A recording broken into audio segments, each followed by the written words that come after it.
Oremos juntos. Padre nuestro santo, lleno de bendición y misericordia,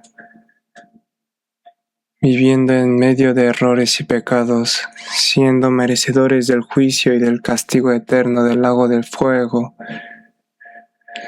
te damos gracias porque nos has salvado con tu gran amor. Nos has hecho tu Hijo y nos has bendecido para que en adelante te sirvamos siendo guiados y gobernados dentro de tu cuerpo, que es la Iglesia.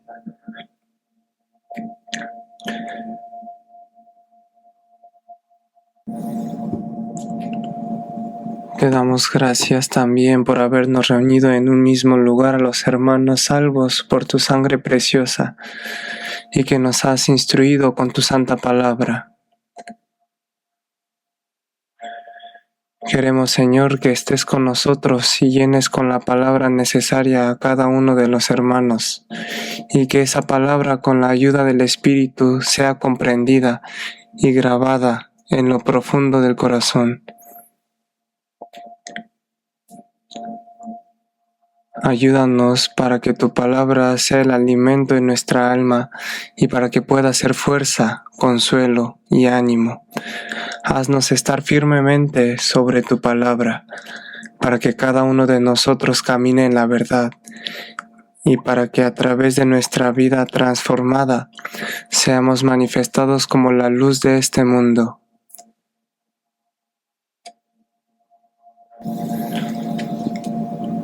Ahora mismo se está llevando a cabo el segundo retiro de verano. Te pedimos que estés presente y que obres para que las almas que han asistido al retiro y también los que con esfuerzo se logró llevar, todas sin excepción, sean salvos. Ayuda y guía con tu mano bondadosa a los predicadores, colaboradores y todos los hermanos que se esfuerzan por esta obra.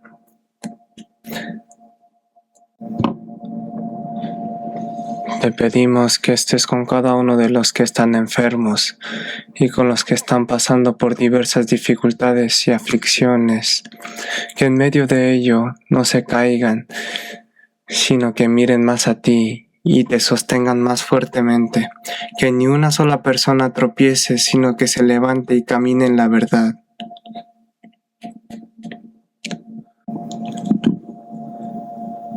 A los santos que hoy no pudieron estar con nosotros, llénalos donde quiera que se encuentren con tu gracia. Te pedimos que estés en cada uno de los hogares de los misioneros que han salido a predicar el Evangelio por todo el mundo.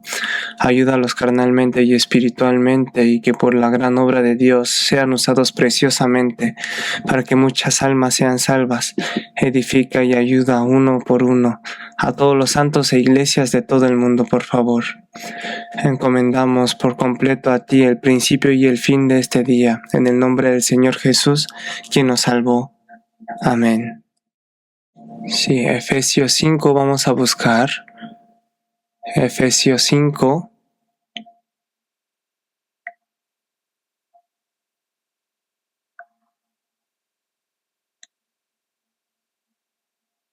Desde el versículo 22 hasta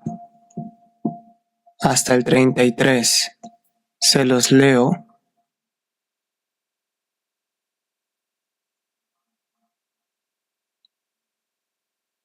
Las casadas estén sujetas a sus propios maridos como al Señor, porque el marido es la cabeza de la mujer, así como Cristo es cabeza de la Iglesia, la cual es su cuerpo, y Él es su Salvador. Así que como la Iglesia está sujeta a Cristo, así también las casadas lo estén a sus maridos en todo. Maridos, amad a vuestras mujeres así como Cristo amó a la Iglesia, y se entregó a sí mismo por ella, para santificarla, habiéndola purificado en el lavamiento del agua por la palabra, a fin de presentársela a sí mismo, una Iglesia gloriosa que no tuviese mancha ni arruga ni cosa semejante, sino que fuese santa y sin mancha. Así también los maridos deben amar a sus mujeres como a sus mismos cuerpos. El que ama a su mujer, a sí mismo se ama, porque nadie aborreció jamás a su propia carne, sino que la sustenta y la cuida, como también Cristo a la Iglesia, porque somos miembros de su cuerpo, de su carne y de sus huesos. Versículo 31 y 32 leemos juntos. Por esto dejará el hombre a su padre y a su madre, y se unirá a su mujer, y los dos serán una sola carne. Grande es este misterio, mas yo digo esto respecto de Cristo y de la Iglesia. Por lo demás, cada uno de vosotros ame también a su mujer como a sí mismo, y la mujer respete a su marido. Hasta aquí. El pastor principal está dando la prédica del Evangelio en el segundo retiro de verano en este momento. Entonces, por eso yo estoy aquí por hoy. Como el Evangelio se está predicando en este momento, me gustaría que oraran en su corazón individualmente. Es posible que tengan curiosidad por los datos, entonces les cuento brevemente. Según la estadística de esta mañana, el número de asistentes son de 13,808 personas. Y es la primera vez que pasan los 13,000 personas. Y ayer en el almuerzo, cuando más personas comieron, el número llegó a 10,528 personas. Es también la primera vez que el número de personas que comen en el comedor supera los 10,000. Eso también significa que muchas personas están mostrando interés y están participando en la obra del Evangelio, lo cual es motivo de alegría, ¿no? Aunque siempre nos preocupa el dormitorio. Bueno, en el pasaje que leímos hoy, hablando en la posición y el papel del marido y la mujer, se dice en el versículo 32 que este misterio es grande. Yo hablo respecto de Cristo y de la Iglesia, dice, ¿no? Por eso hoy elegí como título el gran misterio que es Cristo y la Iglesia, el marido y la mujer. Y con este título espero que reflexionemos juntos en la palabra. Viendo en la Biblia hay muchas parábolas acerca de la Iglesia.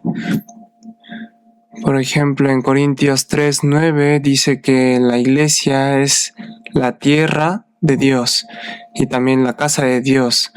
En Corintios 3:16, 17 también dice que Dios es el templo de la Iglesia también, ¿no? También en San Juan 10 dice que Jesús es el buen pastor, ¿no? Y el buen pastor da la vida por las ovejas. Y esas personas que fueron salvas por el sacrificio del buen pastor se les llama ovejas. Y a la reunión de esas ovejas se les llama rebaño, ¿no? También en Juan capítulo 10 dice, y habrá un rebaño y un pastor. Entonces, a Jesús lo compara con el pastor y los salvos, los santos, lo compara con el rebaño, ¿no? También en en San Juan 15, se usa la parábola de la vid y los pámpanos, ¿no? Jesús es la vid y los santos son los pámpanos unidos en esa vid. Y juntos forman la iglesia y el labrador que cultiva la viña, que es la iglesia, es Dios Padre. Así usó la parábola de vid y los pámpanos. También otra de las parábolas más usadas en el Nuevo Testamento es la parábola del cuerpo.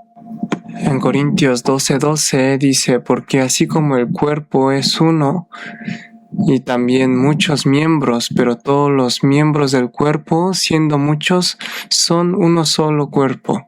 Así también Cristo, ¿no? Y en el 12:27 dice: vosotros pues sois el cuerpo de Cristo y miembros cada uno en particular. Así que hablando en términos del cuerpo, Jesús corresponde a la cabeza y el cuerpo es todo el conjunto de los santos salvos. Y cada uno de nosotros somos ese miembro. Así habló usando la parábola de la cabeza y el cuerpo. Y hay una más, ¿no? La parábola del marido y la mujer, es decir, el novio y la novia. El hecho de que la Biblia use tantas parábolas para hablar de la iglesia y que lo haga con tanto detalle, sin duda nos hace ver cuán importante es la iglesia. Entre las muchas parábolas relacionadas con la iglesia, tanto en el Antiguo como en el Nuevo Testamento, la más representativa y la más usada en la parábola es del marido y la mujer, es decir, el novio y la novia. Por eso hoy, en este título, espero aprender un poco más y ver en toda la Biblia del gran misterio que contiene el marido y la mujer y la relación entre Cristo y la iglesia. A través de esta enseñanza espero que reflexionemos un poco en qué es lo que Dios está haciendo a lo largo de la historia y cómo nosotros pertenecemos a la iglesia también y cuál es la posición y el papel de la iglesia, y que sea un buen tiempo para pensar en qué bendición se ha dado pues la iglesia.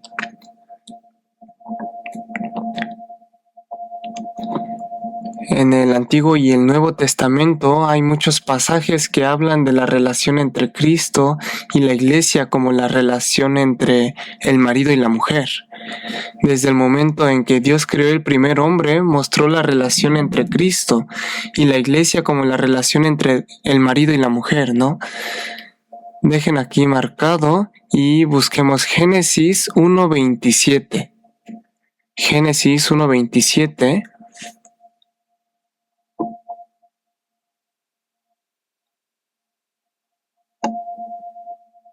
Génesis 1:27.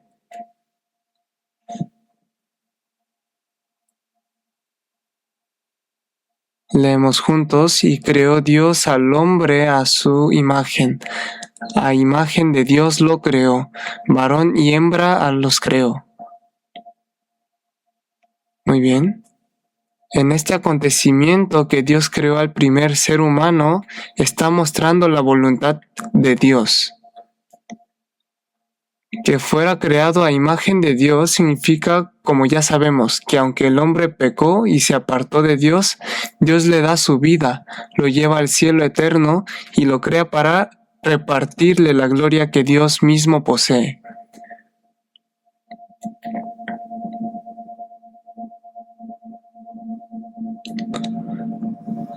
Por eso en el Nuevo Testamento, en Romanos 3:23 dice: por cuanto todos pecaron, están destituidos de la gloria de Dios. No dice que al ver el pecado no pueden entrar al cielo, sino que quedaron destituidos de la gloria de Dios. Y a través de esta parábola podemos saber que el propósito con el cual Dios creó al ser humano fue para repartirle su gloria. Y dijo que cuando creó, los creó varón y hembra, ¿no? Aquí está hablando de un misterio. Aquí, al crear al varón y a la mujer, el varón es un ser que simboliza a Dios. La mujer es un ser que simboliza a la persona que es objeto del amor de Dios, ¿no? Como sabemos, en 1 de Juan 4:8 y 16 dice que Dios es amor. El amor no se hace solo, el amor necesita a alguien, ¿no? Dios necesita un objeto de amor. Por eso, en 1 de Corintios 11:7 se dice: el varón es imagen y gloria de Dios. Por eso dice que no debe cubrirse la cabeza. Es decir, hablando del orden de que la cabeza de la mujer es el varón, y la cabeza del varón es Cristo, y la cabeza de Cristo es Dios, ¿no? Dijo que el varón es imagen y la gloria de Dios, es decir, un ser que simboliza a Dios. Entonces la mujer es un ser que simboliza a la persona, que es el objeto del amor de Dios, ¿no? Creó al varón y a la mujer, pero yendo en el capítulo 2, en el capítulo 1 se describe de la manera concreta lo que Dios creó, ¿no? Y si vemos el orden, no los creó al mismo tiempo, sino que primero creó al varón y después a la mujer. Capítulo 2, versículo 18, capítulo 2, versículo 18. Y dijo Jehová Dios, no es bueno que el hombre esté solo, le haré ayuda idónea para él. Jehová Dios formó pues de la tierra toda bestia del campo y toda ave de los cielos, y los trajo a Adán para que viese cómo las habría de llamar. Y todo lo que Adán llamó a las bestias vivientes, ese fue su nombre. Y puso Adán nombre a toda bestia y ave de los cielos y a todo ganado del campo. Mas para Adán no se halló ayuda idónea para él. Entonces Jehová Dios hizo caer sueño profundo sobre Adán, y mientras éste dormía, tomó una de sus costillas, y cerró la carne en su lugar. Y de la costilla que Jehová Dios tomó del hombre, hizo una mujer y lo trajo al hombre. Leemos juntos. Dijo entonces Adán, esto es ahora hueso de mis huesos y carne de mi carne. Esta será llamada varona porque del varón fue tomada. Por tanto, dejará el hombre a su padre y a su madre, y se unirá a su mujer, y serán una sola carne. Y estaban ambos desnudos, Adán y su mujer no se avergonzaban. Desde el principio Dios podía haber creado al varón y a la mujer al mismo tiempo. Pero ¿por qué no los creó al mismo tiempo, sino que primero al hombre y luego dijo, no es bueno que el hombre esté solo, le haré ayuda idónea? A Adán en el huerto de Edén se le dio la autoridad de gobernar y guardar todo lo que había en el huerto de Edén. Este Adán del huerto de Edén simboliza precisamente a Dios. Dios lo posee todo, ¿no? Pero aunque Adán tenía toda autoridad y gobernaba, no tenía ayuda idónea. Así como no tenía un compañero de amor, aquí se contiene la imagen de Dios buscando un compañero de amor. Aquí, si vemos el orden, Adán puso nombre a todo el ganado, a las aves del cielo y todas las bestias del campo. Lo que Adán llamó como nombre, ese quedó como el nombre del animal. Aquí podemos saber que el primer ser humano tenía una inteligencia verdaderamente bien formada. No éramos personas que anduvieran gritando como en la edad de piedra o la edad neolítica. Fue creado a imagen de Dios por parecerse al carácter intelectual y moral de Dios. Tenía una inteligencia excelente. Adán, mientras ponía el nombre a todos los animales, seguramente lo iba viendo. Todos tenían parejas. Pero él estaba solo. Solo él no tenía objeto de amor. Así que en ese proceso de poner nombres a los animales, Dios hizo que anhelara un objeto de amor. Y después de eso hizo que Adán cayera en un sueño profundo. ¿Hasta qué punto lo hizo dormir? Hasta el punto de no darse cuenta ni aunque le sacaran una costilla, ¿no? Se puede decir que estaba casi muerto. Así que le sacó esa costilla, hizo a la mujer y la trajo a Adán, y Adán dijo, esto es ahora hueso de mis huesos y carne de mi carne. Esta será llamada varona porque del varón fue tomada.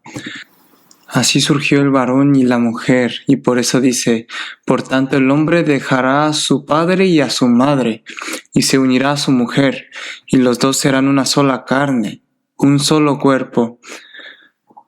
Así que se estableció por primera vez la ley que un hombre y una mujer se unieran y formaran un hogar. Es un hombre y una mujer, no un hombre y varias mujeres. Aquí hay un misterio verdaderamente muy importante. Como hemos aprendido hasta ahora, Adán, al pecar en Génesis capítulo 3, hizo que todo ser humano naciera con una naturaleza pecaminosa y que naciera con la relación separada de Dios, viviera pecando y estuviera destinado a ser juzgado e ir al infierno. Adán es representante de toda esa humanidad y al mismo tiempo Adán es también la sombra de Jesús. El hecho que Adán cayera en un sueño profundo y se le abriera el costado hizo que surgiera la mujer y ahí se formó un hogar y surgió un compañero, ¿no? Que es el objeto de amor. Todo esto, según Romanos 5:14, dice, Adán, el cual es figura del que había de venir. Es figura del que había de venir, y ese que había de venir es Jesús. Jesús vino a este mundo en un cuerpo humano y murió en la cruz derramando su sangre. Y ese Jesús, al recibir el castigo en nuestro lugar y morir en nuestro lugar, pagó por completo la deuda de todos nuestros pecados. Y como resultado de ello, el Evangelio se completó y la persona que se arrepiente y cree en ese Evangelio se convierte precisamente en el compañero del amor de Jesús. Es decir, es la novia de Cristo Jesús, quien es el esposo. Eso es lo que dice aquí, ¿no? Por eso en el capítulo 2, versículo 24 dice, por tanto dejará el hombre a su padre y a su madre y se unirá a su mujer, y los dos serán una sola carne. Ahora bien, esta palabra retomada en el Nuevo Testamento, en Efesios 5, 31, 32, dice así, por esto dejará el hombre a su padre y a su madre y se unirá a su mujer, y los dos serán una sola carne. Grande es este misterio, mas yo digo esto respecto de Cristo, de la Iglesia.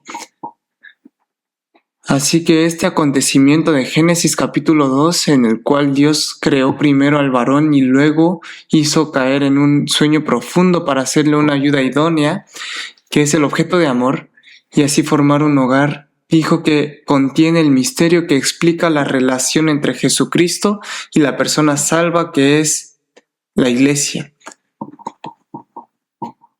Así que en este proceso en que Dios creó al primer ser humano, precisamente aquí quedó grabado con claridad la relación entre Cristo y la Iglesia, que es la relación del novio y la novia, del marido y la mujer, es decir, que son objeto de amor. Y si vemos en el Antiguo Testamento, la relación entre Dios e Israel también explica dentro de Jesucristo la relación entre Cristo y la Iglesia como relación del marido y la mujer. El capítulo representativo en el Antiguo Testamento que habla de la relación de Israel y Dios como relación del marido y mujer es Isaías capítulo 54. Por eso lo leímos juntos. Vamos a pasar a verlo. Isaías capítulo 54. Isaías capítulo 54. Isaías capítulo 54. Isaías capítulo 53, como bien sabemos, contiene 700 años antes de la venida de Jesús y el contenido concreto de que Jesús vendrá y morirá en la cruz para resolver nuestro pecado, ¿no? Y a continuación viene Isaías 54. 1. Regocijaré, oh estéril, la que no daba a luz. Levanta canción y da voces de júbilo, la que nunca estuvo de parto, porque más son los hijos de la desamparada que los de la casada, ha dicho Jehová.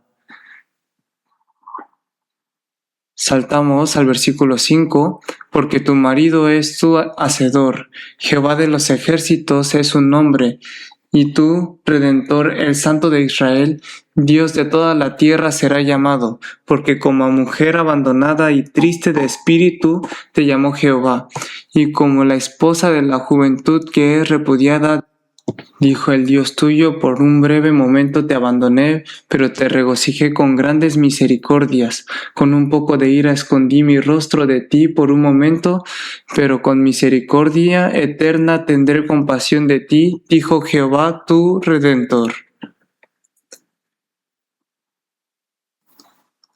El contenido de este capítulo 54 de Isaías es que porque Israel sirvió a los ídolos y rechazó a Jesucristo, el enviado de Dios fue llevado cautivo a Babilonia y esparcido por todas las naciones del mundo. Pero como Dios es su marido, restaurará de nuevo a Israel y hará que Israel se multiplique y se fortalezca y se engrandezca. Aquí en el versículo 1 aparece la frase, la que no daba a luz, y también la frase mujer sola, ¿no?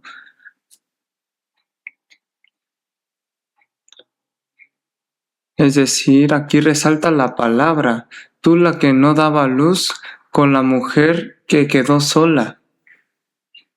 Esta palabra está citada en Gálatas 4:27. Aquí tú que no daba a luz ni tenías hijos se refiere a Israel y ampliando el sentido señala a la iglesia dentro de Cristo. Y aquí la mujer que quedó sola señala en aquel tiempo la poderosa fuerza de Babilonia y también a las fuerzas de las naciones poderosas. Aquí dice, canta tú que no das a luz ni tienes hijos. Dice, canta. Y dice también, la que no ha estado en parto. De parto se refiere a los dolores que sufre la madre al dar la luz en su hijo. Y a la que nunca ha tenido esos dolores de parto, le dice que alabe en voz muy alta. No, a Israel que está en cautivo en Babilonia y esparcido por todo el mundo por haber rechazado a Cristo, le dice, canta. Y le dice, canta en voz alta. Es una situación en la que en efecto no se puede cantar, pero le dice que cante y que además grite y que cante en voz muy alta. ¿Por qué dijo esto? Hay dos razones. La primera es porque tiene marido. Por eso en el versículo 5 dice, porque tu marido es tu hacedor. Aunque en este momento Israel está recibiendo el castigo de Dios por ser llevado cautivo a Babilonia y está en medio de un gran dificultad y sufrimiento, y también a lo largo de la historia por haber rechazado a Cristo está esparcido por todo el mundo, sufriendo en una angustia indecible. Pero ¿quién es el marido de Israel? Es Dios. Le dice que cante porque tiene marido. Y la segunda razón es que aunque en este momento Israel es débil que Babilonia, es más débil que Babilonia, y es esparcido por todo el mundo y es débil, pero dice que Dios lo va a restaurar y que nacerán muchos hijos y se multiplicarán y se harán fuertes. Por eso les dice que alaben y canten en voz alta. Por eso en los versículos 2 y 3 le dice, ensancha el sitio de tu tienda. Les dice que ensanchen el terreno y que extiendan bien las cortinas, porque cuando Dios los restaure se multiplicarán y se harán fuertes. Por eso es lo que está diciendo. Así que en Isaías 54, el título con el que llama a Israel es esposa, porque tiene marido. Es esposa. Y también se usa el título de hijos, versículos 12 y 13. Y todos tus hijos serán enseñados por Jehová y se multiplicará la paz de tus hijos. Dijo todos tus hijos usando el título de hijos, y esta palabra viene junto a la nota marginal, y en la nota marginal dice que serán discípulos, usando el título de discípulo para Israel, y al final en el versículo 17 dice, esta es la herencia de los siervos de Jehová, usando el título de siervo.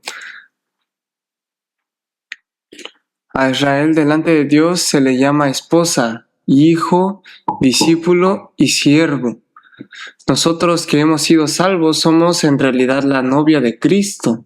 Somos precisamente la esposa de Dios, quien es nuestro marido, ¿no? y al mismo tiempo somos hijos, y al mismo tiempo somos discípulos, y al mismo tiempo en la posición que tenemos de hacer la obra del Señor en esta tierra, somos siervos. Así que por eso al final Isaías 53 habla de Cristo. Habla de lo que se cumplirá dentro de Cristo. Así que el hecho de que se hable en la relación entre Israel y Dios como relación de marido y mujer, en definitiva es un contenido que se cumple dentro de Cristo, y así de manera doctrinal y en figura está hablando de que la relación entre Cristo y la Iglesia es relación de marido y mujer, de novio y novia.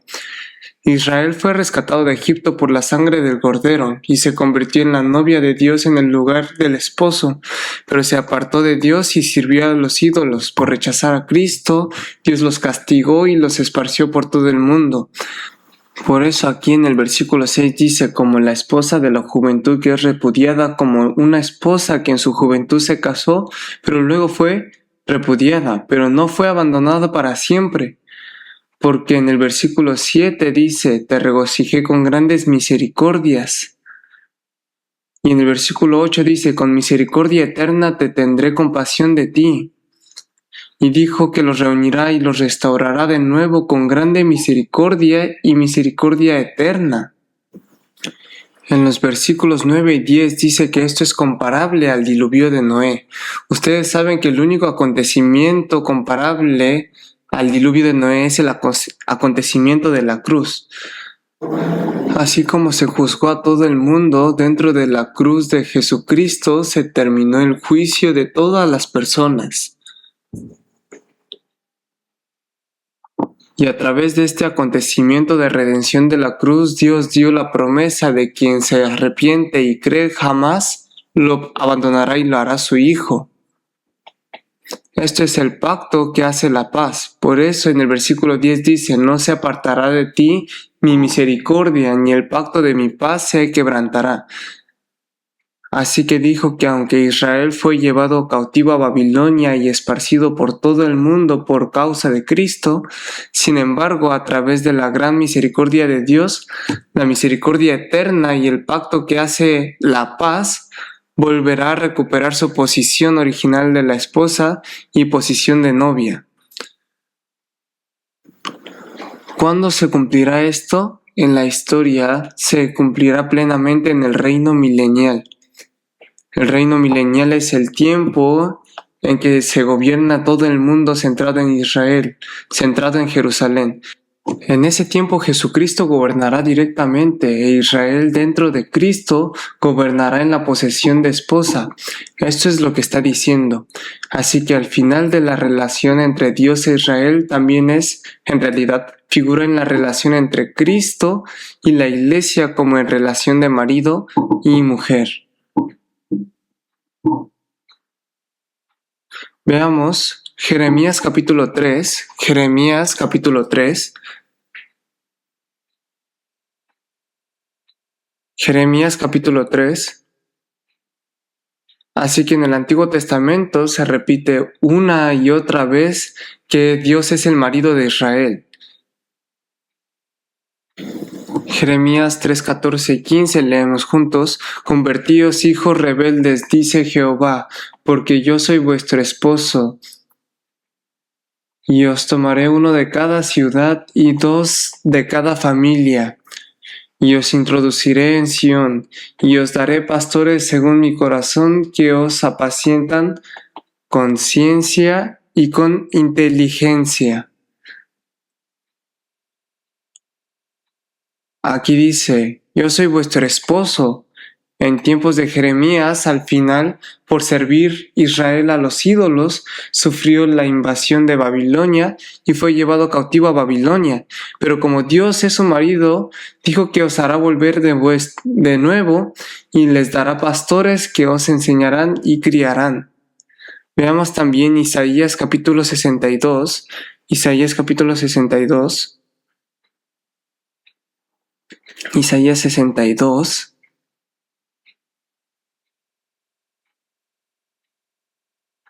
Isaías capítulo 62, 1, 1.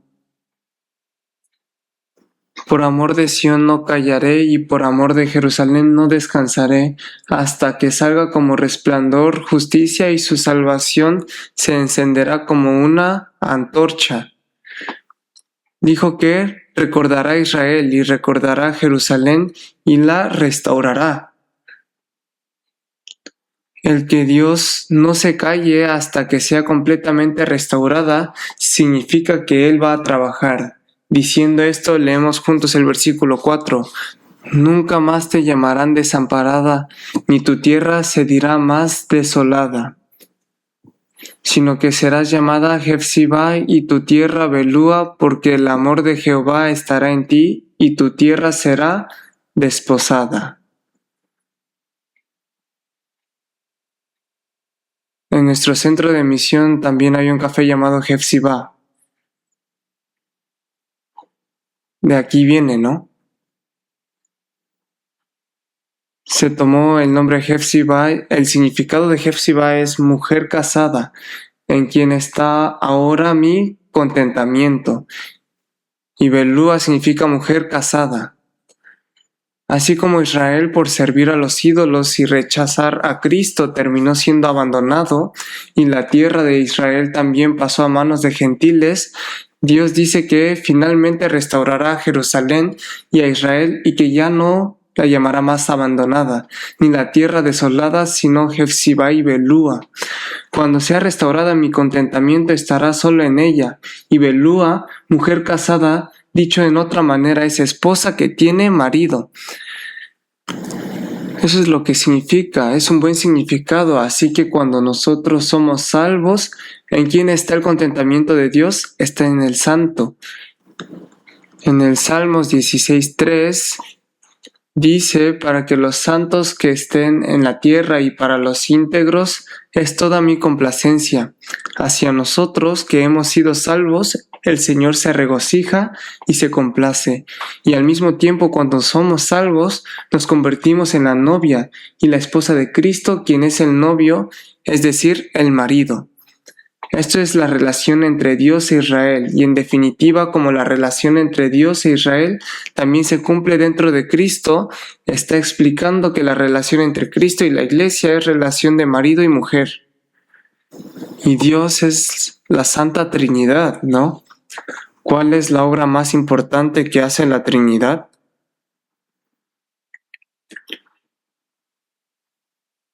La obra más importante y principal es buscar la novia de Jesucristo, quien es el esposo. La obra más principal que hace Dios es buscar un compañero de amor. Está haciendo la obra de buscar un objeto de amor. En eso Dios, el Padre, preparó la fiesta de bodas.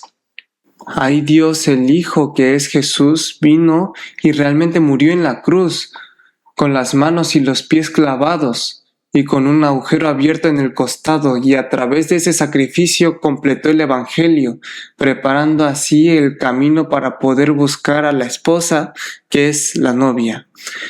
Y el Espíritu Santo hace la obra de casamentero, predica ese Evangelio que hizo Jesús, hace que las personas sean salvas y las convierte en la esposa de Cristo. La obra más grande de Dios, la Trinidad, es buscar el objeto de amor, el compañero de amor. Vamos a comprobarlo. Mateo capítulo 22. Mateo capítulo 22. Primero, Dios el Padre celebró una fiesta de bodas para buscar la novia. San Mateo capítulo 22.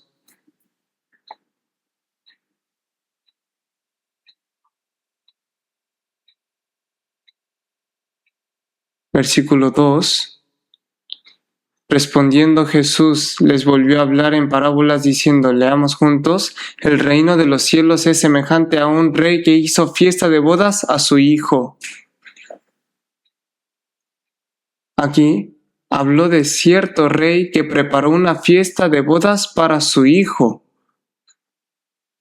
Aquí el rey es Dios Padre y su hijo es Dios Hijo, Jesucristo. Y Dios Padre preparó la fiesta de bodas para buscar la novia de Jesús para Dios Hijo. En realidad, desde Adán hasta la venida de Jesús, los 4000 años de historia del Antiguo Testamento pueden decirse que fueron el plazo en que Dios Padre preparaba la fiesta de bodas para buscar la posición de novia de Jesucristo. Así que para entrar ahí hay que llevar puesto el vestido de bodas.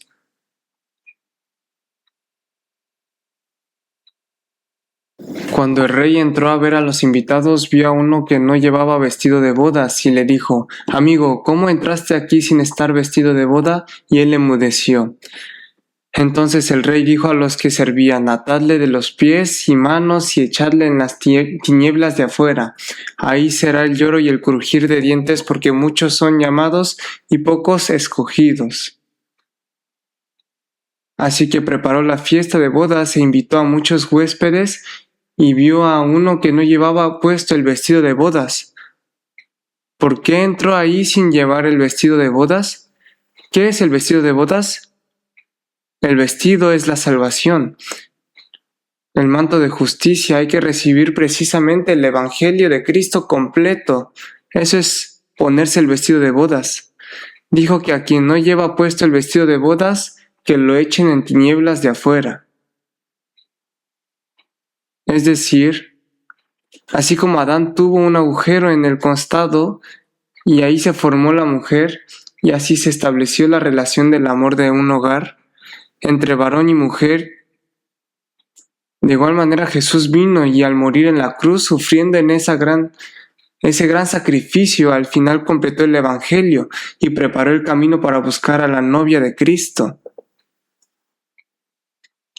Lo que hizo Jesús fue abrir el camino a través del sacrificio de la cruz. Veamos Apocalipsis 19:9. Apocalipsis 19:9.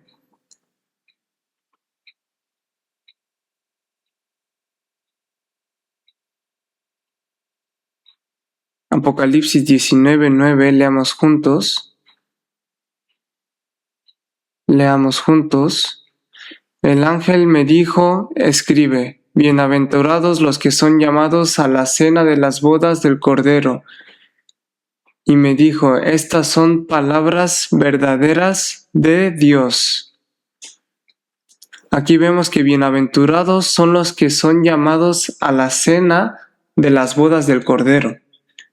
Así que el Cordero es el novio, y por eso quien es invitado como novia a la fiesta de bodas del Cordero es bienaventurado. Eso es lo que dice. Así que la persona que por el Evangelio que Jesús completó es salva y se convierte en la novia, esa es bienaventurada. Eso está diciendo. Diciendo esto, aquí dice: estas son las palabras verdaderas de Dios. Que Jesucristo sea novio y que la persona salvada se convierta en la novia de Jesucristo, esto es palabra verdadera de Dios. Es algo asombroso que al ser salvos hayamos llegado a ser dentro de Él novia de Cordero. Y la obra que hace el Espíritu Santo es precisamente predicar a Jesús y hacer la novia de Cordero. Y así que la obra que hace el Espíritu Santo es la obra de casamiento. Por eso en Hechos 1:8 dice: pero recibiréis poder cuando haya venido sobre vosotros el Espíritu Santo, y me seréis testigos hasta lo último de la tierra. Dijo que cuando venga el Espíritu Santo seréis mis testigos, testigos de Cristo. Y viendo en San Juan 15:26-27, pero cuando venga el Consolador, a quien yo os enviaré del Padre, el Espíritu de verdad, el cual procede del Padre, Él dará testimonio acerca de mí, y vosotros daréis testimonio también, porque habéis estado conmigo desde el principio. Precisamente el Espíritu Santo da testimonio de Cristo, y como los discípulos del Señor también estuvieron con el Señor, dan testimonio del Señor. Así los discípulos y todos los santos son instrumento que usa el Espíritu Santo. Somos instrumento para predicar a Cristo. Pero el apóstol Pablo llama a estas personas salvas, personas que hacen la obra del casamiento. Así habló. Veamos, 2 de Corintios 11:2, 2 de Corintios 11:2.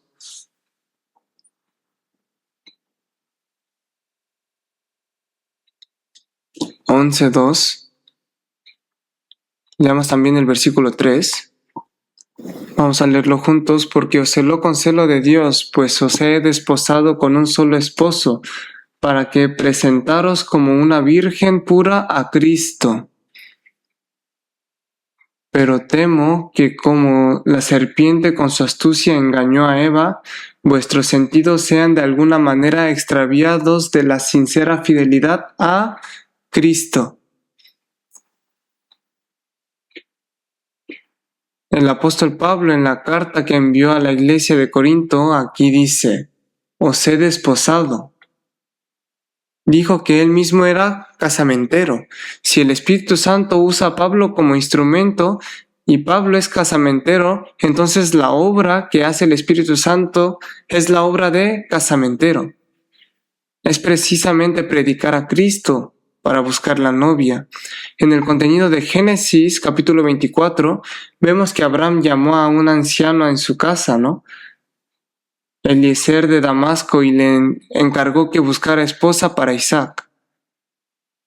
Y le dijo: no busques esposa para Isaac de entre las hijas que están en esta tierra, sino ve a mi parentela y a mi propio pueblo y elige ahí esposa para Isaac.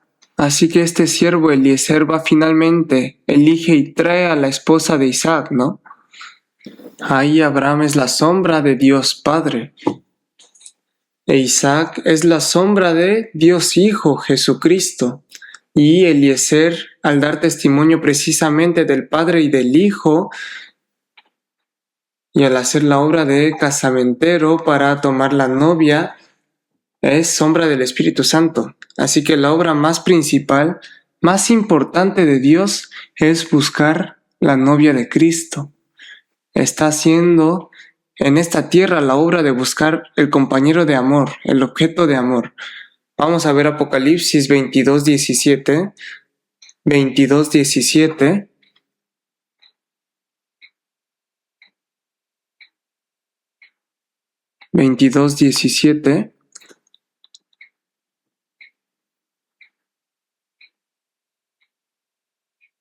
Leemos despacio juntos. Y el espíritu y la esposa dice: ven. Y el que oye diga: ven. Y el que tiene sed, venga. Y el que quiera, tome del agua de la vida gratuitamente. Aquí dice: el espíritu y la esposa dice: ven. Tome el agua de vida gratuitamente, dice. Aquí el Espíritu se refiere a Dios, el Espíritu Santo, y aquí la esposa señala precisamente a la multitud salva, es decir, a la iglesia o al santo salvo. En una cierta doctrina se dice que así como existe Dios Padre, existe también una Dios Madre, y que aquí el Espíritu sería Dios Padre y la esposa sería Dios Madre. Eso no tiene ningún sentido. Aquí, la obra que hace el Espíritu Santo es dar testimonio de Cristo para buscar a la novia de Cristo. Y la obra más principal que hace la iglesia también es decir: ven. En realidad es invitar al retiro de verano. Es en verdad una obra de invitación, ¿no? Y beber gratuitamente del agua de vida. Lo que Jesús completó es porque el Señor ya pagó todo el precio, así que cualquiera puede venir, arrepentirse y creer en el Evangelio. Nosotros hacemos esta obra hasta que partimos de aquí. Y también Juan el Bautista llamó a Jesús el novio, ¿no? Vamos a ver Juan 3:29. Juan 3:29.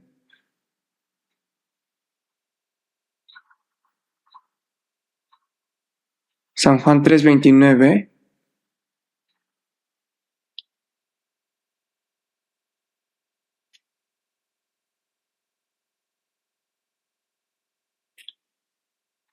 Lo leemos juntos. El que tiene la esposa es el esposo, mas el amigo del esposo que está a su lado y le oye se goza grandemente de la voz del esposo. Así pues, mi gozo está cumplido.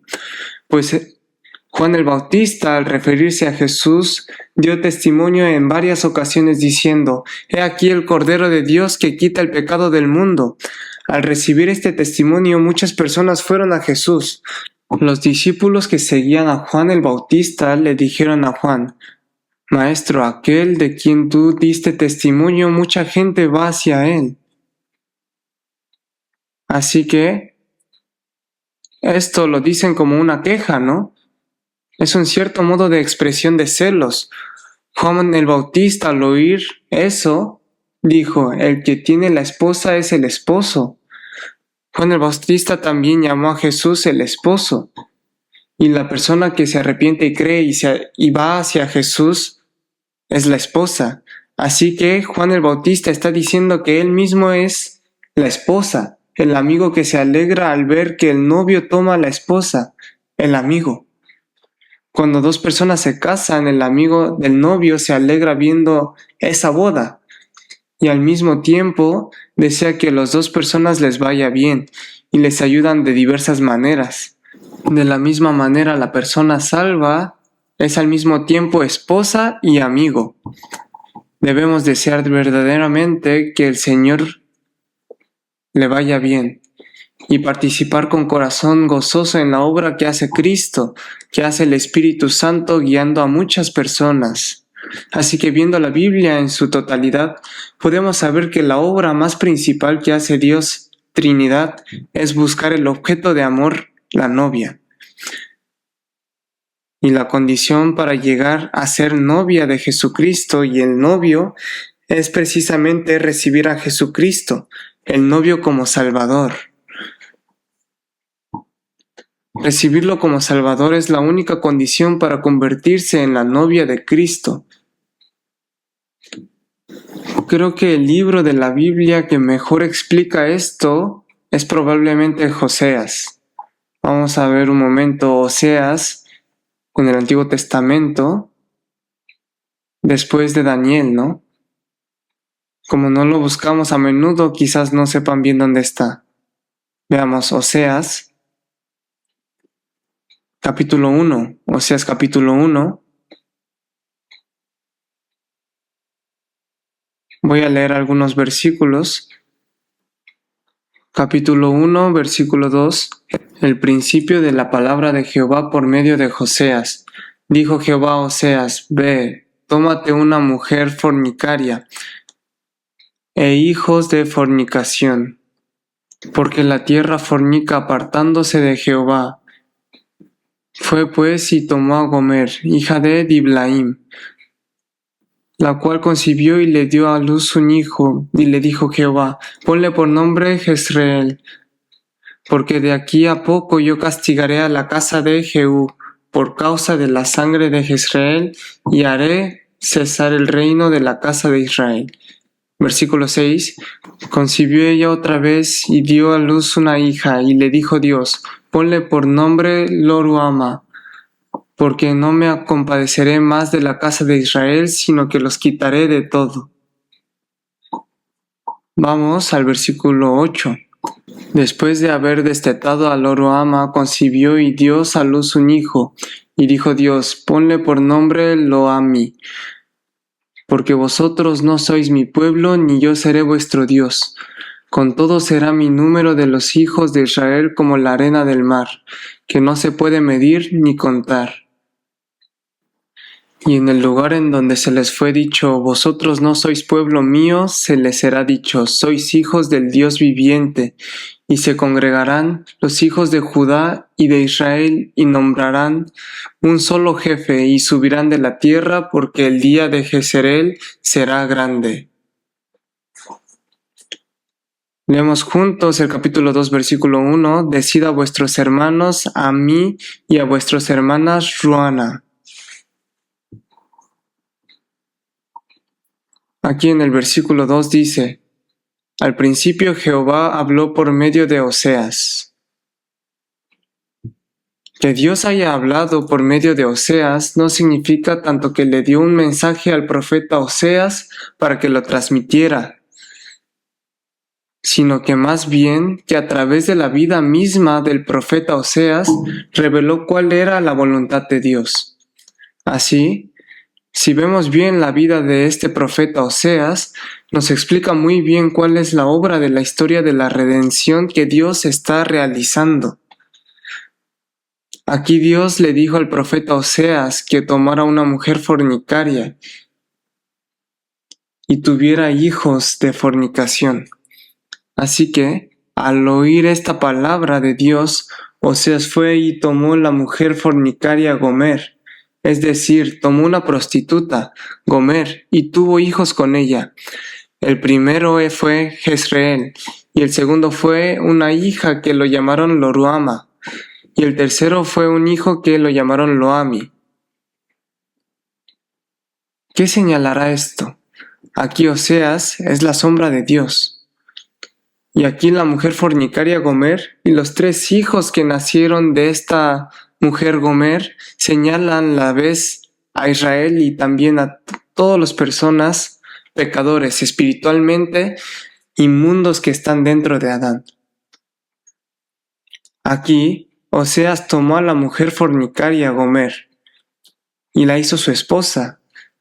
De la misma manera, Dios dentro de Jesucristo salvó a todos los pecadores que dentro de Adán eran espiritualmente fornicarios y los hizo su esposa. Esto es una sombra de esto. Ustedes saben que abandonar el marido es fornicación. De la misma manera nosotros abandonamos al Dios creador y servimos a otros ídolos. Abandonamos a Dios creador y amamos más el mundo. En Santiago 4:4 dice: Oh almas adúlteras, ¿no sabéis que la amistad del mundo es enemistad contra Dios? Espiritualmente abandonar a Dios y servir a otra cosa o poner otra cosa por delante, eso es adulterio espiritual. Nosotros éramos personas que dentro de Adán cometimos adulterio espiritual. Así como Dios por medio de Oseas le dijo que tomara a Gomer por esposa, de la misma manera Dios dentro de Cristo salvó a todos nosotros, que dentro de Adán cometimos adulterio espiritual. Y esto señala que nos tomó como compañeros de amor. Y aquí nacieron 3 hijos. El primer hijo se llamó Israel, el segundo Loruama, el tercero Loami. Y aquí hablando de Israel, en el versículo 4 dice: Castigaré a la casa de Ehu por causa de la casa de Israel, y haré cesar el reino de la casa de Israel. Es decir, Dios los destruirá y los desechará. Loruama significa no compadecida. Loami significa no es mi pueblo. ¿Qué está diciendo esto? En realidad nosotros dentro de Adán no recibimos la misericordia de Dios. Dentro de Adán éramos pecadores, no éramos pueblo de Dios. Y finalmente estábamos destinados a ser destruidos y desechados y al entrar al infierno eterno. Pero después en el versículo 11 dice: Pero el día de Israel será grande, y les dice: llamados Ami y Ruama. ¿Qué significa esto? Así como dijo que el día de Israel sería grande, así al salvarnos dentro de Cristo nos hará multiplicar y nos criará. Y aunque decía que no éramos su pueblo, ahora dentro de Cristo somos su pueblo. Y aunque éramos personas que no recibirían misericordia, ahora dentro de Cristo dice que nos lo hará recibir misericordia.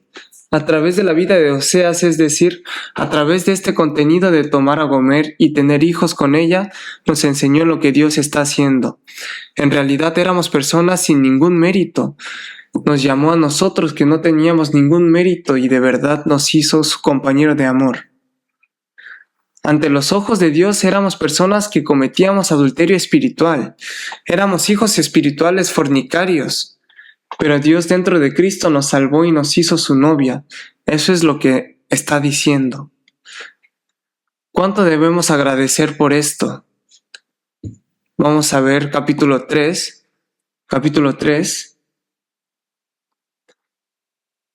Desde el 1 hasta el 3. Me dijo otra vez Jehová: Ve, ama a una mujer amada de tu compañero, aunque adúltera como el amor de Jehová para con los hijos de Israel, los cuales miran a dioses ajenos y aman tortas de pasas. La compré entonces por 15 siclos de plata y 1,5 de cebada. Y le dije: Tú serás mía, dúrate muchos días, no fornicarás, no tomarás otro varón, y lo mismo haré yo contigo. Bueno, esto también contiene el mismo contenido, ¿no? Aquí vemos que Gomer no logró abandonar sus viejas costumbres, y estando ya casado con Oseas, lo traicionó y lo abandonó de nuevo. Y fue vendida, y debía volver a repetir lo de antes. ¿Pero qué dice Dios? Ve otra vez y ama a esa mujer que ha recibido el afecto de otro y que es una adúltera, ¿no? No la abandones, no la deseches, sino tráela de nuevo y ponla en posición de esposa. Eso es lo que dice. Ponla como objeto de amor. Eso es lo que dice, ¿no? Así que Oseas, con 15 siclos de plata y 1,5 de cebada, pagó el precio y la compró para sí mismo. Miren aquí, dice que la compró para él, no dijo que la compró para ella. Dice que Oseas compró a Gomer para sí mismo. Oseas, aunque Dios se lo mandó, no lo hizo solamente por formalidad, sino que parece que de verdad amaba a Gomer. Aunque era mujer, así tan fornicaria, parece que la amaba, así que en realidad la compró para sí mismo. ¿Qué está diciendo esto? Que para que nosotros fuésemos salvos y llegáramos a ser la novia de Cristo, el novio tuvo que haber pagado el precio, siendo el sacrificio. ¿Qué sacrificio? El sacrificio de la cruz. Así como el costado de Adán se le abrió un agujero, Jesús recibió el castigo en nuestro lugar y pagó el precio de esa sangre, comprándonos con ese precio, ¿no? En Corintios 6:19 dice: No sois vuestros porque habéis sido comprados por precio. En 1 Corintios 7:23 también dice: Por precio fuisteis comprados, no os hagáis esclavos de los hombres. En Hechos 20:28 también dice: Santo os ha puesto por obispos para apacentar la iglesia del Señor, el cual él ganó por sangre. Se pagó el precio de la sangre de Jesús para que nosotros llegáramos a ser novia de Cristo. Y esto se hizo al mismo tiempo por nosotros. Y al mismo tiempo por quien Jesús pagó el precio y nos hizo su esposa. Por sí mismo. Por eso en Isaías 43:25 dice: Yo soy el que borró tus rebeliones por amor de mí mismo, y no me acordaré de tus pecados. Precisamente Dios mismo, Cristo mismo, pagó el precio por sí mismo y nos compró. ¿Qué debemos de hacer nosotros ahora? Aquí Oseas le pide a Gomer: quédate conmigo muchos días. No fornicarás ni tomarás otro varón. Lo mismo haré yo contigo. Ahora el Señor nos ha hecho su novia, y si de verdad soy la novia de Cristo, debo guardar la fidelidad, la castidad hacia el Cristo el novio, ¿no? ¿Por qué? Porque el Cristo el novio nos trató así, pagó el precio y nos amó con un amor inmutable. Aquí Oseas, como no va a vivir muchos años, dice muchos días, pero Jesucristo se convirtió en nuestro novio eterno. Nosotros nos convertimos en la novia eterna de ese Jesucristo. Lo mismo haré yo contigo. Es propio que guardemos la castidad de nuestra fe hacia el Señor. Oseas capítulo 2, versículo 19 y 20. Leemos juntos: y te desposaré conmigo para siempre. Te desposaré conmigo en justicia, juicio, benignidad y misericordia. Y te desposaré conmigo en fidelidad y conocerás a Jehová. Aquí dice: me desposaré contigo para siempre. Cristo es nuestro novio y nosotros somos la novia de Cristo. Llegamos a tener una relación de amor eterna. Y aquí vemos justicia, juicio, benignidad, misericordia y fidelidad. Son 5 cosas, ¿no? Dicho a grandes rasgos, son 2, justicia y amor. Así que nos traspasó esa justicia de Cristo y al mismo tiempo, con la gracia, con ese amor de la cruz, nos salvó. Así que viviendo para siempre, entramos en una relación de amor eterna con el Señor. Así que viviendo para siempre, entramos en una relación de amor eterna con el Señor. Así que la única condición para llegar a ser la novia de Cristo, que es el novio, es recibir ese evangelio que Cristo completó, recibir a Cristo como Salvador. Eso es lo único.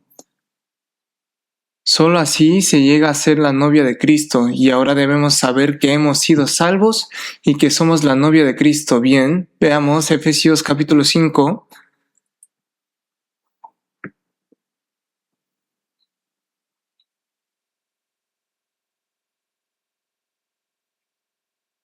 Efesios 5, 31 a 32, leemos juntos: Por tanto, dejará el hombre a su padre y a su madre, y se unirá a su mujer, y los dos serán una sola carne. Grande es este misterio, mas yo digo esto respecto de Cristo y la Iglesia. Así que el marido y la mujer de un hogar contienen un gran misterio que explica la relación entre Cristo y la Iglesia. Eso fue revelado desde Génesis y fue revelado en la relación entre Dios e Israel en el Antiguo Testamento. Y con claridad dice que la relación entre Cristo y nosotros es la relación del novio y la novia. Un gran misterio. Como el marido y la mujer de un hogar explican precisamente esta relación entre Cristo y la Iglesia. En el proceso de vivir casados es propio que vayamos comprendiendo este misterio de la relación entre Cristo y la Iglesia. Aquí Cristo, el novio, amó a la Iglesia, que es la novia, ¿no? Hasta dar su vida por ella. Versículos 25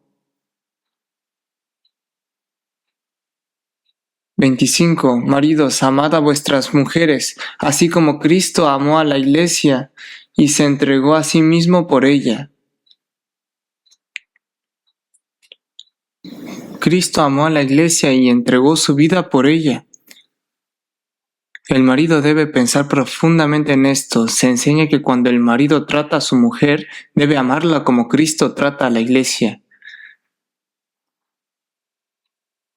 En Efesios 5:2 dice: se entregó a sí mismo por nosotros, ofrenda y sacrificio a Dios en olor fragante. Jesús se convirtió en la ofrenda. En 1 de Juan 4:10 dice: en esto consiste el amor, no en que nosotros hayamos amado a Dios, sino en que Él nos amó a nosotros y envió a su Hijo en propiciación. Jesús se convirtió en el sacrificio de propiciación. El marido debe pensar profundamente esto al tratar a su mujer. Y Cristo, el novio, desea establecer la iglesia, que es la novia, como iglesia gloriosa delante de sí. Por eso el versículo 26 dice: para sacrificarla, habiéndola purificado en el lavamiento del agua por la palabra, a fin de presentarla a sí mismo, una iglesia gloriosa que no tuviese mancha ni arruga ni cosa semejante, sino que fuese santa y sin mancha. Aquí no tener mancha significa que no tiene suciedad, ¿no? Cuando la ropa tiene manchas, se ve sucia y está arrugada, se refiere que tiene pliegues que forman en la ropa. Cuando la ropa está toda arrugada y uno la lleva puesta, resulta incómodo para quienes la ven, ¿no? Dios desea que la iglesia, su novia, no tenga manchas y desea establecerla como iglesia gloriosa, sin arrugas. Por eso la va limpiando continuamente con la palabra. Nos da la palabra y con esa palabra va purificando nuestra vida. ¿Por qué? Porque en verdad desea que la novia esté establecida gloriosamente. Por eso la protege y la cría. Versículo 28. Así también los maridos deben amar a sus mujeres como a sus propios cuerpos. El que ama a su mujer, a sí mismo se ama. Porque nadie aborreció jamás a su propia carne, sino que la sustenta y la cuida, como también Cristo a la Iglesia, porque somos miembros de su cuerpo y de su carne y de sus huesos. Como somos miembros y la novia nos protege y nos cría, toda persona desea siempre proteger y criar a su propio cuerpo. De la misma manera como ahora somos la Iglesia que se ha convertido en la novia de Cristo, Él nos protege y nos cría. Dios desea que nos vaya bien, nos ayuda en lo que necesitamos. Este modo en que Cristo trata a la Iglesia, las esposas no lo escuchen. Por favor, solo los maridos deben escucharlo bien. Este es el contenido que desea que se cumpla mientras se vive la vida del hogar. En medio de eso, desea que vayamos comprendiendo el modo en que Cristo trata a la Iglesia. Entonces, ¿qué debe hacer la Iglesia? La Iglesia debe obedecer y someterse a Cristo. Por eso, versículo 22, las casadas estén sujetas a sus propios maridos como el Señor, porque el marido es cabeza de la mujer, así como Cristo es la cabeza de la Iglesia, la cual es su cuerpo y Él es su Salvador. Así que como la Iglesia está sujeta a Cristo, así también las casadas lo estén a sus maridos en todo. Así dice. La responsabilidad de la Iglesia es recibir el cuidado de Cristo y en todo se refiere a todos los aspectos, ¿no? Y también debe obedecer y someterse en todo. Ese es el deber y la responsabilidad que la Iglesia debe cumplir delante de Cristo. Este contenido, mientras se vive la vida en un hogar, las esposas deben reflexionarlo profundamente. Por eso,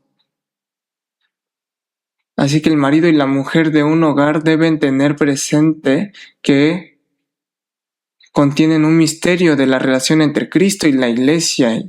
¿Y qué figura tiene Cristo a quien la Iglesia, que es la novia, admira con temor reverente? Por supuesto, esto lo dicen muchas partes de la Biblia, pero busquemos Cantares capítulo 5. Cantares capítulo 5. Sería bueno que lo meditemos un poco, esto. Nosotros somos la novia y Cristo es el novio. La figura de Cristo, el novio, a quien admiramos con reverencia, es este. Sería esto, ¿no? Versículo 9, Cantares 5:9. ¿Qué es tu marido más que el otro amado, o la más hermosa de todas las mujeres? ¿Qué es tu amado más que otro amado, que así nos conjuras? Mi amado es blanco y rubio, señalando entre 10,000.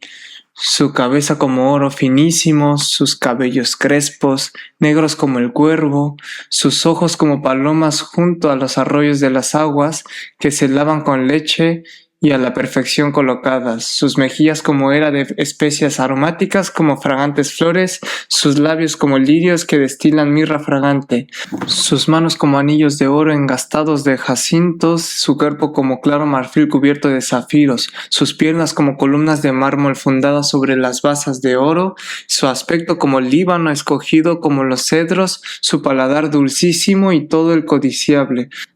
Leemos juntos, tal es mi amado, tal es mi amigo, oh doncellas de Jerusalén.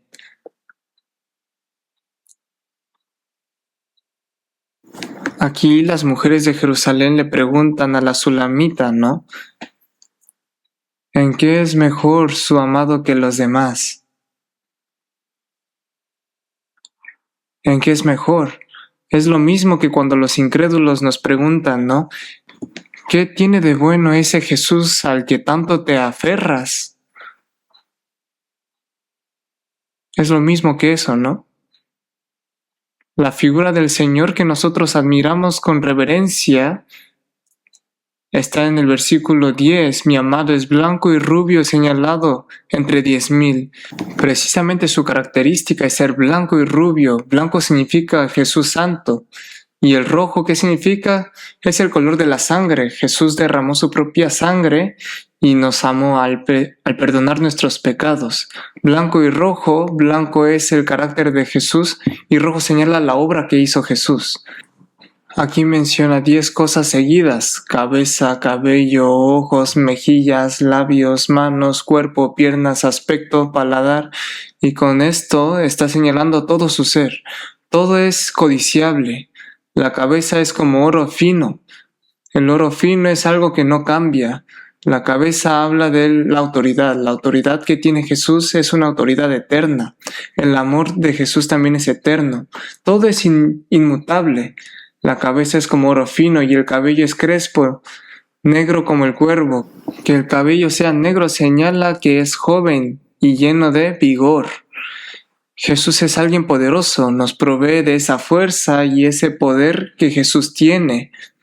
Así que nos tiene y nos hace vivir con fuerza. Y aquí sus ojos como palomas junto a los arroyos de las aguas que se lavan con leche y a la perfección colocados. Y que los ojos sean como palomas señala pureza. Los ojos del Señor deben mirarnos con ojos puros, como de paloma. El Señor no tiene nada de engaño. Hacia nosotros que hemos sido salvos no tiene nada de mala intención, solo desea que nos vaya bien y nos vigila con los ojos buenos. No piensa en cómo hacer que fallemos, sino que piensa en cómo establecernos rectamente, en cómo hacer que nos vaya bien, porque los ojos del Señor son los ojos puros. Con esos ojos de paloma siempre nos mira deseando que nos vaya bien. Y aquí, lavados con leche, dice, la leche mojada es el amor de la madre. Los ojos del Señor nos mira con amor. Aquí los labios como lirios que destilan mirra fragante, dice, que los labios sean como lirios. Aquí al pensar en lirios, uno piensa en el lirio blanco, pero se refiere al lirio rojo. Aquí que los labios sean como lirios significa que son rojos y de los labios gotea mirra. El núcleo de este mensaje que sale de Jesús, lo rojo es sangre y gotea mirra. La mirra que pone sobre el cadáver, ¿no? Es muerte. El tema central del mensaje que llevó a cabo Jesús en la realidad fue sangre y muerte. A través de ese evangelio fuimos salvos. Y todo él es codiciable, dijo. El Señor a quien servimos, a quien adoramos con reverencia, no tiene nada que pueda ser desechado. Es perfecto en todo. A él lo hemos recibido como novio. ¿Y cuál es la figura de la novia que el novio se complace en ver? Es Cantares capítulo 4,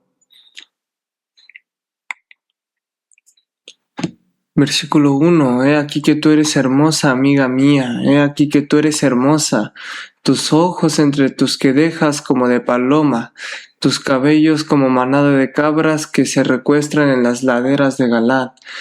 Tus dientes como manadas de ovejas trasquiladas que suben del lavadero, todos con crías gemelas y ninguna entre ellas estéril. Tus labios como hilo de grana y de habla hermosa, tus mejillas como cachos de granada detrás de tu velo, tu cuello como la torre de David edificada para armería.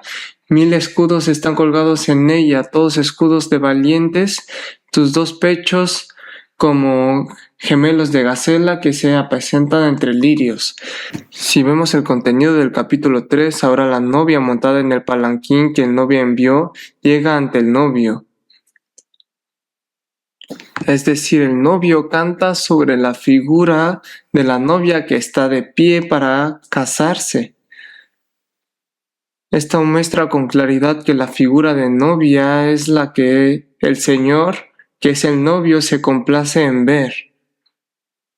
Aquí vemos, he aquí que tú eres hermosa, amiga mía. He aquí que tú eres hermosa. Dios nos dice a nosotros que somos hermosos. En la Biblia, quienes aparecen como figura de novia de Cristo, todos son personas hermosas. Qué hermosa era Eva, ¿no? Esto es hueso de mis huesos y carne de mi carne. Y Sara, que era la mujer de Abraham, qué hermosa era, ¿no? Aún a los 90 años era hermosa. Rebeca, la mujer de Isaac, era muy hermosa, y Raquel, la mujer de Jacob. Jacob sirvió 14 años completos para obtener a Raquel. Sirvió 14 años para conseguir una sola persona. Esto no lo hacemos nosotros normalmente, ¿no? Así nos ve Dios a nosotros. A cada persona salva, a cada uno. Eres hermosa, dice. Y aquí mis ojos son como palomas. La paloma señala la pureza. Cuando nuestros ojos miran al Señor con verdadera pureza, sin engaño, y ponemos toda nuestra confianza en Él, anhelándolo de verdad, y miramos y esperamos todo en Él, si lo miramos así, ¿cuánto se alegraría Él? Su cabello es como manada de cabras que descansan en las laderas de Galaad. Que sea como una manada de cabras muestra que el cabello es largo. En la Biblia, básicamente, que el cabello sea largo habla de la obediencia. Desea una novia obediente, tus dientes como manada de ovejas trasquiladas que suben del lavadero, todas con crías gemelas y ninguna entre ellas estéril. Es decir, que los dientes estén bien alineados en su lugar. Cuando los dientes están bien alineados, se mastica bien, ¿no? Y al masticar bien, se digiere bien. La figura de la novia que escucha bien la palabra del Señor la digiere bien. Esa complace a Dios. Y luego los labios como hilo de grana. Y de los labios sigue saliendo el hilo de grana sin parar, ¿no? ¿Qué desea que salga de la boca? El mensaje de la sangre del hilo de grana. Que salga dentro de nuestro testimonio el evangelio de la sangre preciosa del Señor, que lo que predicamos también sea en realidad predicar a Cristo clavado en la cruz. Así que aquí en cada elemento se está diciendo bien de que se complace Cristo en el lugar del novio, con la iglesia que es la novia y con el santo que es la novia. Su cuello como la torre de David edificada para armería, con 1000 escudos colgados, todos los escudos de los hombres valientes. El cuello generalmente en la Biblia habla de su voluntad, que la voluntad de la persona salva sea firme y dedicada, que no cede entre nada del mundo y que no ceda nada del diablo y que guarde el nivel de fe en todo. Al ver esto, se alegra Dios. Por eso, cuando pensamos también que es la figura del Señor, a quien admiramos con reverencia y cuando conocemos con más claridad quién es el Señor, en quien creemos, cuando nuestro corazón se afirma más en la fe, se surgiría el deseo de ser leales al Señor. Y también cuando conocemos cómo es la figura de la novia que el Señor se complace, entonces trataremos de parecer a esa figura, ¿no? Y por último, hay algo más en que pensar. Al final de la historia hay un juicio que recibirá la gran ramera. Y también hay una bendición eterna que recibirá la iglesia, que es la novia de Cristo, ¿no? Vamos a pensar en eso un momento. Apocalipsis capítulo 19. Apocalipsis capítulo 19.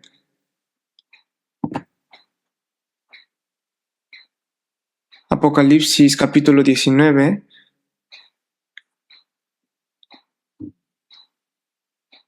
Voy a leer los versículos 2 y 3. Porque sus juicios son verdaderos y justos, pues ha juzgado a la gran ramera que ha corrompido a la tierra con su fornicación, y ha vengado la sangre de sus siervos de la mano de ella. Otra vez dijeron, aleluya, y el humo de ella sube por los siglos de los siglos. Saltemos al versículo 7. Gocémonos y alegrémonos y dámosle gloria, porque han llegado las bodas del Cordero, y su esposa se ha preparado, y a ella se le ha concedido que se vista de lino fino, limpio y resplandeciente, porque el lino fino es las acciones justas de los santos. Y el ángel me dijo, escribe, bienaventurados los que son llamados a la cena de las bodas del Cordero. Y me dijo, estas son palabras verdaderas de Dios. Yo me postré a sus pies para adorarle, y él me dijo: Mira, no lo hagas. Yo soy consiervo tuyo y de tus hermanos que retienen el testimonio de Jesús. Adora a Dios, porque el testimonio de Jesús es el espíritu de la profecía. Muy bien. En Apocalipsis capítulo 19 vemos que en el versículo 7 aparece la esposa del Cordero, y en el versículo 2 aparece la gran ramera. Así que aquí contrasta la gran ramera con la esposa del Cordero. El contenido que aparece antes en Apocalipsis capítulos 17 y 18 habla de la gran ramera y del juicio que recibirá esa gran ramera. El contenido de Apocalipsis capítulo 19 habla de la bendición eterna que recibirá la esposa del Cordero. Así que este Cordero de Apocalipsis capítulo 19 es importante. La Biblia lo registró así al final del libro de Apocalipsis. El juicio y el castigo eterno que recibirá primero la gran ramera están registrados en los versículos 2 y 3. Vémoslo otra vez. He aquí. Vemos que los santos en el versículo 3 dicen aleluya y la alaban. ¿Cuál es el contenido de esa alabanza? Están alabando el hecho de que se juzgue a la ramera. ¿Por qué alaban que se juzgue a la ramera? Porque juzgar a la ramera es que Dios hace justicia por la sangre derramada de las personas salvas. Se lo está pagando. Por eso aquí dice: en ella se halló gran sangre de los profetas y de los santos y de todos los que han sido muertos en la tierra. Y este juicio de la gran ramera es que su humo sube por los siglos de los siglos. Así lo dijo. Así que el juicio que recibirá la gran ramera es para siempre. Es decir, un castigo eterno. El juicio y el castigo eterno de la gran ramera, ¿a qué señala esta gran ramera? En medio de esta confusión de los 7 años, a la fuerza religiosa que se alía con la potencia del mundo, que le da la espalda a Dios, a esa se le llama la gran ramera. Veamos el capítulo 17, 1 y 2. Leemos juntos. Vino entonces uno de los 7 ángeles que tenían las 7 copas, y habló conmigo diciéndome: ven acá y te mostraré la sentencia contra la gran ramera, la que está sentada sobre las muchas aguas, con la cual han fornicado los reyes de la tierra, y los moradores de la tierra se han embriagado en el vino de su fornicación. Está hablando del juicio que recibirá esta gran ramera sentada sobre las muchas aguas. Estas muchas aguas señalan a todo el mundo. Una gran ramera que domina sobre todo el mundo, una gran fuerza religiosa. Ustedes, aunque no lo vemos, como no les prestamos tanta atención, no lo sabemos, pero está surgiendo un movimiento de unificación religiosa. El WCC. El camino puede ser diferente, pero el destino es uno. Ni tiene sentido lo que dicen. Si el camino es diferente, el destino también es diferente. ¿Cómo puede ser el camino diferente, pero dicen que el destino es uno? Así que cuando se entre en esta confusión de 7 años, se aliará con la potencia del mundo. Aquí vemos que dice que los reyes de la tierra también fornicaron con ella. Los habitantes de la tierra, cada persona, también se embriagaron con el vino de esta fornicación. Así que al final de la gran tribulación de los 7 años, por completo, estarán a contra de Dios, y las fuerzas religiosas falsas se unirán en una sola. Esta es la gran ramera. No solo esto, a lo largo de la historia, las fuerzas religiosas falsas que se oponen a Dios y se oponen al Evangelio, en realidad todas pertenecen aquí a la gran ramera, ampliando aún más toda persona que no cree, que no recibe a Jesucristo como Salvador, en realidad están dentro de la ramera. O se pertenece a la novia de Cristo o se pertenece a la ramera. Esta gran ramera derrama mucha sangre. Versículo 6. Vi a la mujer ebria de la sangre de los santos y de la sangre de los mártires de Jesús, y cuando la vi quedé asombrado por gran asombro. ebria de la sangre de los santos y la sangre de los mártires de Jesús. Derrama mucha sangre. En la historia de los religiosos judíos, prestando de manos romanos, crucificaron a Jesús, derramando la sangre de Jesús. Y derramaron la sangre de los apóstoles, de los santos a lo largo de la historia de la Iglesia. Derramaron la sangre de muchos cristianos. Y al final también en medio de la gran tribulación de los 7 años, derramarán la sangre de 12,000 cada una de las tribus del judío creyente, ¿no? Dice que está ebria de sangre. Veamos Apocalipsis 18:24. 18:24. En ella se halló la sangre de los profetas y de los santos y de todos los que han sido muertos en la tierra. Aquí dice la sangre de los profetas, la sangre de los santos y la sangre de todos los que fueron muertos sobre la tierra. Así que la gran ramera no habla solo de la fuerza religiosa en medio de la gran tribulación. También incluye aquí a todas las fuerzas del cristianismo que van en contra de Dios a lo largo de la historia de la Iglesia que no creen. Se incluye todos los que predican otro Jesús, otro Espíritu, otro Evangelio. Esto habla Dios que juzgará por completo. Por eso dice que el humo sube por los siglos de los siglos, que es un juicio eterno. Los santos salvos deben separarse por completo de esta fuerza incrédula. Debemos estar separados. La palabra iglesia significa precisamente unidad separada. Veamos Apocalipsis 18:4. Leemos juntos. Y oí otra voz del cielo que decía: salid de ella, pueblo mío, para que no seáis partícipes de tus pecados, ni recibáis parte de sus plagas. Dice que no se debe participar en eso. Debemos estar separados por completo de eso. Así que en Apocalipsis 17, 18, 19 está el juicio y el castigo eterno que recibirá esa gran ramera. ¿Por qué? Porque a lo largo de la historia derramó la sangre de muchos cristianos y por eso Dios se lo paga. Hablando de esto, también hay una bendición que recibirá la persona salva. Veamos el versículo 6. El versículo 6.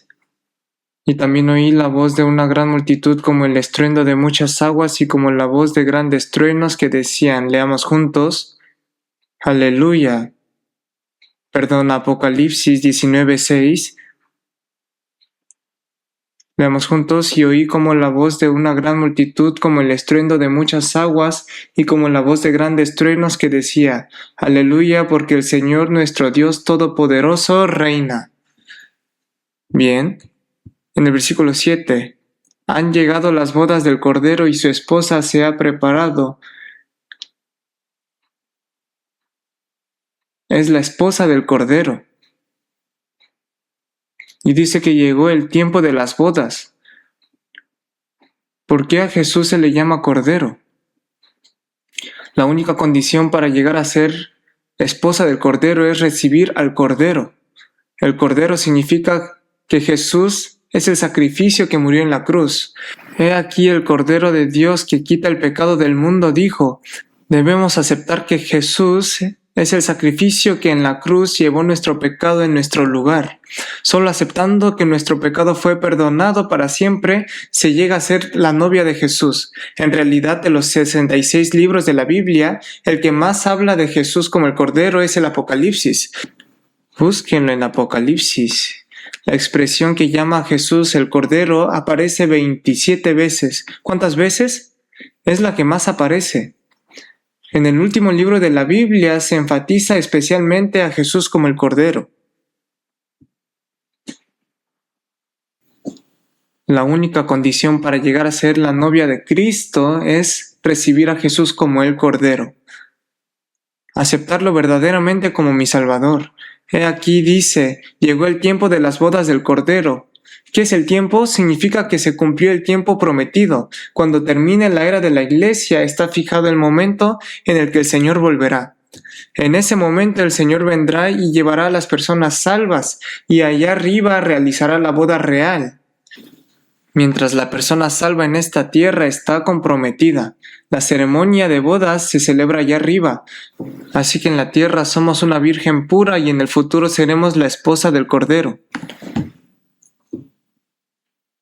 Por eso el apóstol Pablo en 2 de Corintios 11:2 dijo: os he desposado con un solo esposo, Cristo, para presentaros como una virgen pura. En esta tierra estamos en la condición de virgen pura esperando la ceremonia de bodas. La ceremonia de bodas se celebra allá arriba. ¿Cuál es el día más alegre para una persona? Es el día de la boda, ¿verdad?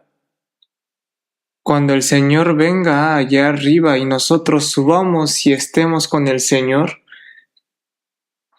Jesús como el novio y nosotros como la novia, entrando en la relación matrimonial y estando juntos para siempre, ¿cuánto gozo habrá entonces? Por eso es una gran alegría. Aquí en el versículo 6 dice que como la voz de una gran multitud y como el ruido de muchas aguas y como el ruido de gran trueno, cantan un aleluya inmenso. ¿Por qué? Porque es un gran día muy alegre. Yo cuando escuché como voz de muchas aguas no lo entendía muy bien, pero al escuchar enfrente las cataratas del Iguazú, el ruido del agua cayendo, entonces entendí un poco. Cuando la persona salva suba allá arriba, como novia de Cordero, será tan alegre, entonces cantará una alabanza tan grande. Como es tan alegre es que dice esto aquí en el versículo 7, nos gozamos y nos alegramos, habrá una gran emoción, una gran conmoción y un gran gozo. Sin duda será así. Y ahora entrará en la posición de la novia, la esposa del Cordero, cada vez más plenamente, ¿no? Y participa junto con el juicio que hace el novio. Participa también junto con la gloria que recibe el novio. Participa junto en el juicio y también participa en la gloria. Por eso en Apocalipsis 19, 11 al 16, habla que cuando el Señor venga otra vez a la tierra, juzgará a este mundo. Y Apocalipsis capítulo 21, 22 habla del cielo nuevo y la tierra nueva. Aquí, cuando Jesús venga otra vez en la tierra, si lo miran bien en el versículo 12, dice que en su cabeza tenía muchas diademas, coronas. ¿Por qué Jesús, el novio, llevará muchas diademas en su cabeza?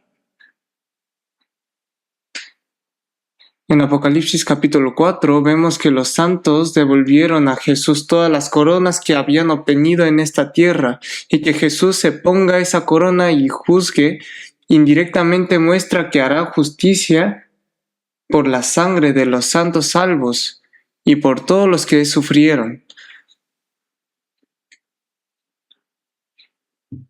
Y cuando Jesús venga montando en el caballo blanco, las personas salvas también le seguirán detrás. Apocalipsis 19, 14. Y los ejércitos celestiales vestidos de lino finísimo, blanco y limpio le seguían en caballos blancos. Los que llevaban puesto lino fino, blanco y limpio son aquí los santos. Los santos participan juntamente en el juicio y participan en el cielo nuevo y la tierra nueva eterna, en esa gloria. Entonces, como novia del Cordero, ¿cómo deberíamos vivir en esta tierra? Resumiendo brevemente, el Cordero y la esposa del Cordero tienen un destino común. El novio y la novia tienen un destino común. Así que Jesús vivió una vida de padecimiento. La esposa del Cordero, es decir, la iglesia, el santo también tiene que vivir en ese padecimiento. Hay que padecer y después de esto se obtiene la gloria. Jesús, después del padecimiento en la cruz, obtuvo la gloria de la resurrección, ¿no? Por ejemplo, David padeció y entró en la gloria. Pero la mujer de David, Mical, es sombra de la iglesia y el santo. Cuando David recibió la gloria, Mical no recibió gloria, porque no participó junto en el padecimiento de David. Cuando David padecía, Mical se casó con un hombre llamado Palti. David después llegó a ser rey, la trajo de nuevo, la puso de nuevo en la posición de esposa, pero no tuvo gloria, porque no participó junto en el padecimiento. Si yo realmente soy la novia de Cristo, debería estar padeciendo con Él. Y al mismo tiempo su esposa se ha preparado. Esta palabra significa que ella misma se preparó para sí misma. Ustedes, después de ser salvos, el resto de nuestra vida es un tiempo en el que nos arreglamos delante del Señor. Entonces, ¿qué es la iglesia?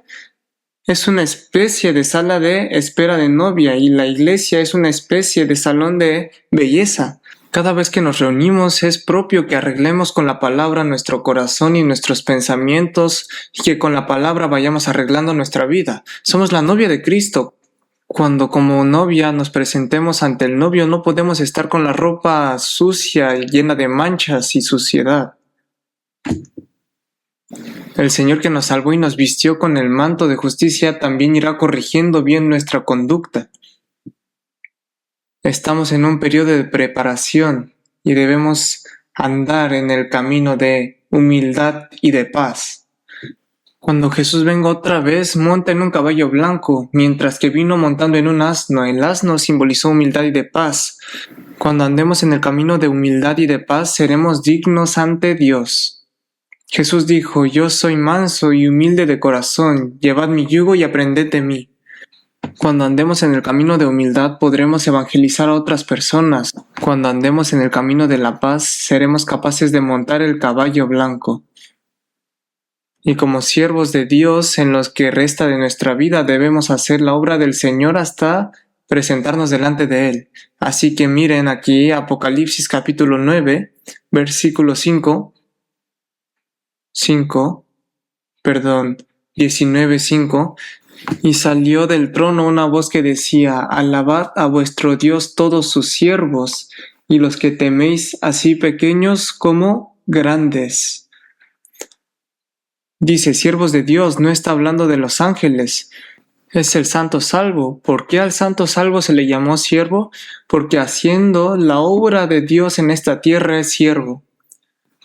Nosotros debemos recordar que la obra que el Señor está haciendo en verdad es esta gran obra de buscar la novia de Cristo, y al mismo tiempo, siendo yo mismo novia, debemos dedicarnos con todo el corazón y todas las fuerzas a esta obra de hacer también otra persona que se convierta en la novia de Cristo. Me pasé un poco de tiempo, perdón. Así que hoy, con este marco general, el gran misterio que es Cristo y la Iglesia, hemos visto toda la Biblia una vez. Oremos juntos. Dios, te damos gracias. Te agradecemos que nos hayas dado esta preciosa oportunidad y este tiempo que nos has hecho examinar juntos tu palabra.